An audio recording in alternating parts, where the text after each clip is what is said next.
আমাদের তো অলরেডি কিছু ব্রাঞ্চ এখানে ওখানে ব্যাঙের ছাতার মতো উদয় হয়ে যায়। কঠিন সময় যেগুলো আসে আসে সবারই আসে। যখনই কঠিন সময় আসে আমরা আরও বেশি বন্ডিংটা স্ট্রং করে ফেলি। পড়ার পরে আপনি কি করবেন সেটা নিয়ে চিন্তা করবেন। তা আমার মনে হয় যে যারা স্টুডেন্ট আছে, যারা মানে এসএসসি থেকে ইন্টারে উঠে গেছে, তাদের একটু ক্লিয়ার হয়ে যাওয়া উচিত। দোকানপাট থেকে আমি কিছু না, আমার দোকানপাট থেকে যেগুলা নেওয়া সম্ভব আমি সবগুলাই নিই। আর দোকানপাটের এখন আমাকে কিভাবে ইফেক্ট করছে এর থেকে আসলে বেশি বলা বাহুল্য, আমি আসলে দোকানপাটের জন্যই আমার এই বিজনেসটা অনেকখানি এখানে এসছে। তখন আমরা একটু চেষ্টা করি যে মানুষের কাছে যাওয়ার। আছে না কিছু কিছু জিনিস মানুষ গিয়ে খায়, আর কিছু কিছু জিনিস মানুষের কাছে পৌঁছাতে হয়।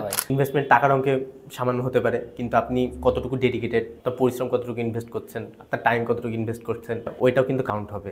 আমরা 10,000 টাকা দিয়ে শুরু করেছিলাম। 10,000 টাকার আগে আরো কম দিয়ে শুরু করেছিলাম, কিন্তু আসলে